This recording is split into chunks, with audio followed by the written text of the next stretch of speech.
नमस्कार विद्यार्थी मंडळी. या व्हिडिओमध्ये आपण महाराष्ट्रातील प्रत्येक परीक्षेसाठी उपयुक्त जी.के. आणि करंट अफेअर्सचे प्रश्न पाहणार आहोत. तुम्ही जर सरळ सेवा भरतीचा अभ्यास करत असाल तर तुमच्यासाठी हा व्हिडिओ महत्त्वाचा असणार आहे. व्हिडिओ शेवटपर्यंत पाहायचा आहे.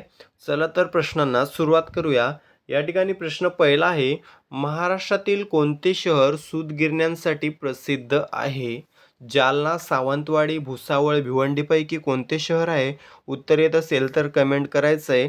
बघा, या प्रश्नाचं योग्य उत्तर असणार आहे पर्याय क्रमांक डी, भिवंडी. ठीक आहे. भिवंडी हे जे शहर आहे ते महाराष्ट्रातील सूतगिरण्यांसाठी प्रसिद्ध असलेलं शहर आहे, जे ठाणे जिल्ह्यामध्ये येतं. ठीक आहे. या ठिकाणी भुसावळ हे जे शहर आहे ते युद्ध साहित्य निर्मिती कारखाना यासाठी प्रसिद्ध आहे.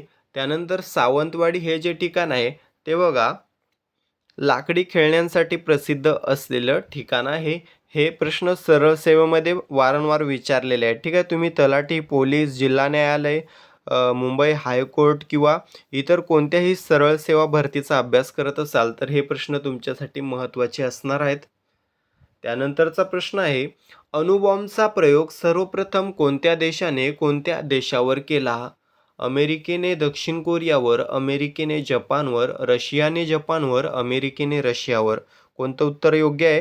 तर अमेरिकेने जपानवर. पर्याय क्रमांक बी उत्तर असणार आहे आपलं. अमेरिकेने जपानवर केलेला आहे अणुबॉम्बचा प्रयोग सर्वप्रथम 1945 मध्ये. ठीक आहे. 1945 वर्ष देखील लक्षात ठेवायचं आहे.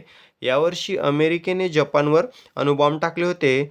अमेरिकेने जपानच्या हिरोशिमावर पहिला अणुबॉम्ब टाकला. ठीक आहे. पहिला अणुबॉम्ब कोणत्या शहरावर टाकलेला आहे? तर हिरोशिमा. आणि दुसरा टाकलेला आहे नागासाकी. हा देखील प्रश्न विचारलेला आहे. ठीक आहे. कोणत्या शहरावर पहिला टाकलेला आहे? हिरोशिमा. दुसरा नागासाकी. पुढील प्रश्न आहे, कार्बन डेटिंग ही डॅश डॅश निश्चित करण्याची शास्त्रीय पद्धत आहे. ऑप्शन आहेत, कार्बनचे प्रमाण, कार्बनची कमतरता, कार्बनची जाडी, वस्तूचे वय. काय उत्तर असणार आहे? तर पर्याय क्रमांक डी, वस्तूचे वय. ठीक आहे. कार्बन डेटिंग ही वस्तूचे वय निश्चित करण्याची एक शास्त्रीय पद्धत आहे. कार्बन डेटिंगचा शोध कोणी लावला होता? तर विलर्ड लिब्बी. ठीक आहे. विलर्ड लिब्बी यांनी कार्बन डेटिंगचा शोध लावलेला आहे. त्यानंतर प्रश्न आहे, खालीलपैकी कोणती फोर्स नक्षलविरोधी कमांडो फोर्स नाही? कोणती force? Greyhound, C-60, force 1, cobra. काय उत्तर असणार आहे? तर फोर्स 1. पर्याय क्रमांक सी, फोर्स 1 ही नक्षलविरोधी कमांडो फोर्स नाही. तर हे मुंबई महानगर परिसराचे रक्षण करण्यासाठी मुंबई पोलिसांचे एक खास काउंटर टेररिझम युनिट आहे. ठीक आहे. फोर्स 1. त्यानंतर प्रश्न आहे, संभाजीनगरमधील देवगिरी किल्ला कोणत्या राजघराण्याने स्थापित केला आहे? यादव घराणे, खिलजी घराणे, चालुक्य घराणे, तुघलक घराणे. काय उत्तर असणार आहे? तर पर्याय क्रमांक ए, यादव घराणे. संभाजीनगरमधील देवगिरी किल्ला हा यादव घराण्याने स्थापित केलेला आहे. याला दौलताबादचा किल्ला असेही म्हटले जाते. आता या ठिकाणी हे जे यादव आहेत देवगिरीचे, हे स्वतःला सोमवंशी म्हणत. ठीक आहे. सोमवंशी म्हणत. हा देखील प्रश्न आपल्याला लक्षात ठेवायचा आहे. त्यानंतरचा प्रश्न, स्वराज्य हा माझा जन्मसिद्ध हक्क आहे आणि तो मी मिळवणारच, हे बोल कोणाचे आहेत? महात्मा गांधी, ज्योतिबा फुले, भगतसिंग, बाळ गंगाधर टिळक. काय असणार उत्तर? पर्याय क्रमांक डी, बाळ गंगाधर टिळक. स्वराज्य हा माझा जन्मसिद्ध हक्क आहे आणि तो मी मिळवणारच, हे बोल आहेत लोकमान्य टिळकांचे. आता लोकमान्य टिळकांवर काही महत्त्वाचे प्रश्न सरळ सेवेत विचारले जातात. ते कोणते? तर भारतीय असंतोषाचे जनक कोणास म्हटले जाते? तर लोकमान्य टिळकांना भारतीय असंतोषाचे जनक म्हटले जाते. त्यानंतर गीतारहस्य हा ग्रंथ कोणी लिहिलेला आहे? तर लोकमान्य टिळकांनी लिहिलेला आहे मंडालेच्या तुरुंगात असताना. केसरी व मराठा वृत्तपत्रे कोणी सुरू केलेली आहेत? तर लोकमान्य टिळकांनी सुरू केलेली आहेत. कधी केलेले आहेत आता मला कमेंट करून सांगायचं आहे. त्यानंतर शिवजयंती व गणेशोत्सव हे लोकमान्य टिळकांनीच सुरू केलेले आहेत. लोकमान्य टिळकांचा जन्म आणि मृत्यू परीक्षेत विचारला जातो. जन्म आहे 23 जुलै 1856. 23 जुलै 1856ला रत्नागिरीतील चिखलीमध्ये जन्म झाला. 1 ऑगस्ट 1920ला मुंबई या ठिकाणी मृत्यू झालेला आहे लोकमान्य टिळकांचा. एवढे मोस्टली रिपीटेड प्रश्न असतात लोकमान्य टिळकांवर सरळ सेवेमध्ये.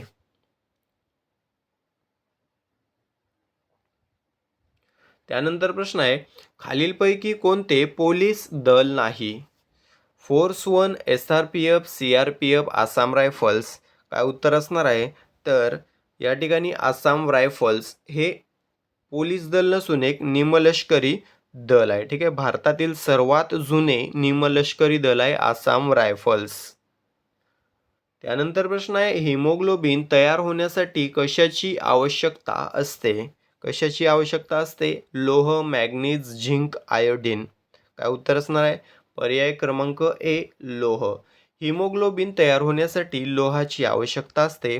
आपल्या रक्ताला जो काही लाल रंग प्राप्त झालेला आहे तो हिमोग्लोबिनमुळे प्राप्त झालेला आहे. ठीक आहे, हिमोग्लोबिनचं कार्य काय आहे? तर रक्तामधील ऑक्सिजनचं वहन करणं हे हिमोग्लोबिनचं कार्य आहे. त्यानंतर पुढील प्रश्न आहे, महाराष्ट्रातील सर्वात मोठा जलविद्युत प्रकल्प कोणता?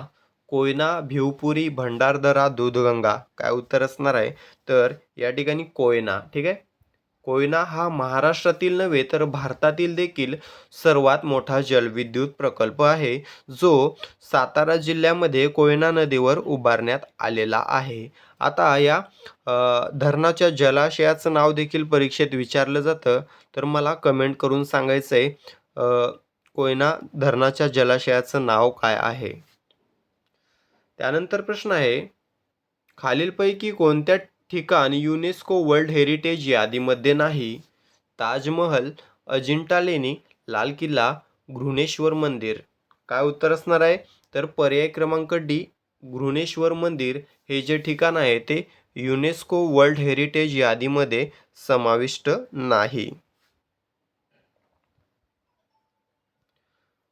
त्यानंतरचा प्रश्न, खालीलपैकी भारतातील सर्वात तरुण राज्य कोणते आहे? सिक्कीम, केरळ, तेलंगणा, त्रिपुरा. योग्य उत्तर काय असणार आहे? तर बघा, पर्याय क्रमांक सी, तेलंगणा हे भारतातील सर्वात तरुण राज्य आहे. का? तर सर्वात शेवटी जन्म झालेला आहे किंवा सर्वात शेवटी स्थापना झालेली आहे, म्हणून तेलंगणा हे भारतातील सर्वात तरुण राज्य असणार आहे. तेलंगणाची स्थापना देखील विचारली जाते परीक्षेमध्ये, तर 2 जून 2014ला या ठिकाणी तेलंगणाची स्थापना झालेली आहे. हाच प्रश्न जर महाराष्ट्रातील जिल्ह्यासाठी विचारला, महाराष्ट्रातील सर्वात तरुण जिल्हा कोणता? तर पालघर. ठीक आहे, ठाण्यापासून विभाजन होऊन पालघरची स्थापना झालेली आहे 2014मध्येच. ठीक आहे, आणि पालघर हा महाराष्ट्रातील सर्वात तरुण जिल्हा असणार आहे. त्यानंतर प्रश्न आहे, महाराष्ट्र पोलिसांचं ब्रीद वाक्य काय आहे? सत्यमेव जयते, सदरक्षणाय खलनिग्रहणाय, राष्ट्रसेवा जनसेवा, सदैव सेवेत. काय उत्तर असणार आहे? सर्वांना माहीत असणार आहे पर्याय क्रमांक बी, सदरक्षणाय खलनिग्रहणाय. याचा अर्थ होतो चांगल्यांचं रक्षण आणि दुष्टांचा नाश. ठीक आहे, महाराष्ट्र पोलिसांचा रेझिंग डे वारंवार विचारला जातो. 2 जानेवारीला महाराष्ट्र पोलिसांचा रेझिंग डे असतो. महाराष्ट्र पोलिसांच्या ध्वजाचा रंग विचारला तो गडद निळा. त्यानंतर अभय निदर्शक असं कोणतं चिन्ह आहे? हाताचा पंजा. किती कोणी तार आहे? तर पंचकोनी तार आहे पोलीस ध्वजावर. वर्तुळ किती आहेत? 2 वर्तुळ आहेत. ठीक आहे, पोलीस ध्वजावर. हे सर्व आपल्याला माहीत असलं पाहिजे. त्यानंतरचा प्रश्न, एअर ट्रॅफिक कंट्रोलर म्हणजेच ATC खालीलपैकी कोणाच्या हालचाली नियंत्रित करतात? ऑप्शन्स आहेत, क्षेपणास्त्र, विमान, उपग्रह, मेट्रो, रेल्वे. योग्य उत्तर काय असणार आहे? तर विमान. ठीक आहे, ATC जे असतात ते विमानाच्या हालचाली नियंत्रित करत असतात. त्यानंतरचा प्रश्न, खालीलपैकी महाराष्ट्राच्या कोणत्या जिल्ह्याची सीमा कर्नाटक राज्याला लागून नाही? ऑप्शन आहेत, परभणी, धाराशिव, सोलापूर, सांगली. योग्य उत्तर काय असणार आहे तर परभणी. पर्याय क्रमांक ए परभणी या जिल्ह्याची सीमा कर्नाटक राज्याला लागून नाही. सोबतच परभणी या जिल्ह्याची सीमा कोणत्याच राज्याला लागत नाही. ठीक आहे, कोणत्याच राज्याला लागत नाही. इतर धाराशिव, सोलापूर, सांगली ही राज्ये कर्नाटक सोबत आपली बाउंड्री शेअर करतात. त्यानंतर प्रश्न आहे, खालीलपैकी सर्वात जुने विद्यापीठ कोणते आहे? शिवाजी विद्यापीठ, सावित्रीबाई फुले पुणे विद्यापीठ, मुंबई विद्यापीठ, बाबासाहेब आंबेडकर मराठवाडा विद्यापीठ. योग्य उत्तर कमेंट करायचं आहे. या प्रश्नाचं योग्य उत्तर असणार आहे पर्याय क्रमांक सी मुंबई विद्यापीठ. ठीक आहे, मुंबई विद्यापीठ हे सर्वात जुने विद्यापीठ असणार आहे. आता या ठिकाणी मुंबई विद्यापीठाची स्थापना कधी झालेली आहे? 1857ला मुंबई विद्यापीठाची स्थापना झालेली आहे. भारतातील सर्वात जुने विद्यापीठ आहे. शिवाजी विद्यापीठ याची स्थापना झालेली आहे बघा 1962 मध्ये, हे कोल्हापूरमध्ये आहे शिवाजी विद्यापीठ. ठीक आहे, त्यानंतर सावित्रीबाई फुले पुणे विद्यापीठ याची स्थापना झालेली आहे 1949 मध्ये, पुण्यामध्ये आहे. त्यानंतर बाबासाहेब आंबेडकर मराठवाडा विद्यापीठ हे छत्रपती संभाजीनगरमध्ये आहे आणि याची स्थापना झालेली आहे 1958 मध्ये. कोणते विद्यापीठ कोणत्या जिल्ह्यात आहे हा प्रश्न देखील वारंवार विचारलेला आहे सरळ सेवेमध्ये. त्यानंतर प्रश्न आहे, खालीलपैकी शून्याचा शोध कोणी लावलेला आहे? कोणी लावलेला आहे तर आर्यभट्ट. शून्याचा शोध लावलेला आहे आर्यभट्ट यांनी. त्यानंतर महत्त्वाचे करंट अफेअर्सचे प्रश्न आपण घेतलेले आहेत बघा. 6वा विनबॅक्स 2025 लष्करी सराव कोणत्या दोन देशांदरम्यान आयोजित केलेला आहे? Bharat Indonesia, Bharat Kazakhstan, Bharat Vietnam, Bharat Thailand. कोणत्या तर बघा भारत आणि व्हिएतनाम. पर्याय क्रमांक सी उत्तर असणार आहे आपलं. भारत आणि व्हिएतनाम या दोन देशांदरम्यान 6वा विनबॅक्स लष्करी सराव आयोजित करण्यात आलेला आहे. त्यानंतर साहित्य अकादमीचा बालसाहित्य पुरस्कार 2025 कोणास प्रदान करण्यात आलेला आहे? कृष्णात खोत, प्रदीप कोकरे, सुधीर रसाळ, सुरेश सावंत. योग्य उत्तर असणार आहे पर्याय क्रमांक डी सुरेश सावंत. साहित्य अकादमीचा बालसाहित्य पुरस्कार 2025 हा सुरेश सावंत यांना प्रदान करण्यात आलेला आहे. त्यानंतरचा प्रश्न, 2024 सालचा महाराष्ट्र भूषण पुरस्कार कोणास प्रदान करण्यात आला आहे? नितीन गडकरी, प्रदीप महाजन, अमिताभ बच्चन, राम सुतार. काय उत्तर असणार आहे तर पर्याय क्रमांक डी राम सुतार यांना 2024चा महाराष्ट्र भूषण हा पुरस्कार प्रदान करण्यात आलेला आहे. पुढील प्रश्न, पहिल्या अंध महिला T20 विश्वचषक 2025चे उद्घाटन कोठे करण्यात आले? नवी दिल्ली, हैदराबाद, चेन्नई, भुवनेश्वर पैकी योग्य उत्तर काय असणार आहे तर नवी दिल्ली. पर्याय क्रमांक ए नवी दिल्ली या ठिकाणी पहिल्या अंध महिला T20 विश्वचषक 2025चे उद्घाटन करण्यात आले. त्यानंतरचा प्रश्न, पुनत्सांगछू 2 जलविद्युत प्रकल्पाचे उद्घाटन नरेंद्र मोदींनी कोणत्या देशात केले? जपान, भूतान, नेपाळ, चीन. काय उत्तर असणार आहे तर भूतान. पर्याय क्रमांक बी भूतान या देशामध्ये पुनत्सांगछू 2 जलविद्युत प्रकल्पाचं उद्घाटन नरेंद्र मोदी यांनी केलेलं आहे. त्यानंतरचा प्रश्न, Dayton peace prize life time achievement पुरस्कार 2025 कोणास मिळालेला आहे? Michelle Bachelet, Serena Williams, Sri Sri Ravishankar, Salman Rushdie.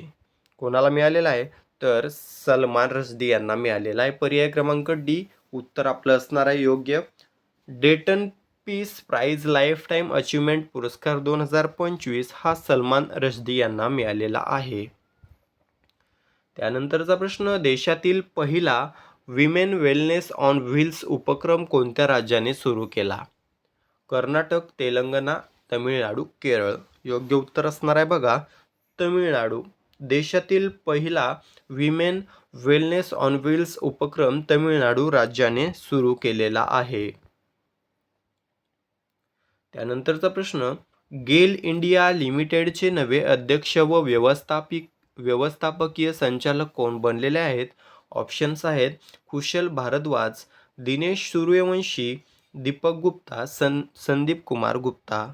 योग्य उत्तर असणार आहे पर्याय क्रमांक सी, दीपक गुप्ता. गेल इंडिया लिमिटेडचे नवे अध्यक्ष व व्यवस्थापकीय संचालक बनलेले आहेत दीपक गुप्ता. अशा प्रकारे मित्रांनो आपण सरळ सेवा भरतीसाठी 24 प्रश्न कव्हर केलेले आहेत, ज्यामध्ये जी आणि करंट अफेअर्सचा आपण अभ्यास करून घेतलेला आहे. तुम्ही सरळ सेवेचा अभ्यास करत असाल तर आपल्या चॅनलला सबस्क्राईब करून घ्यायचं आणि दररोजचे आपले व्हिडिओ पाहायचे. तुम्हाला नक्कीच फायदा होईल. व्हिडिओ आवडला असेल तर व्हिडिओला लाईक करा, चॅनलला सबस्क्राईब करा. सोबतच हा व्हिडिओ तुमच्या मित्रांशी जरूर शेअर करा. भेटूया पुढील भागामध्ये. धन्यवाद.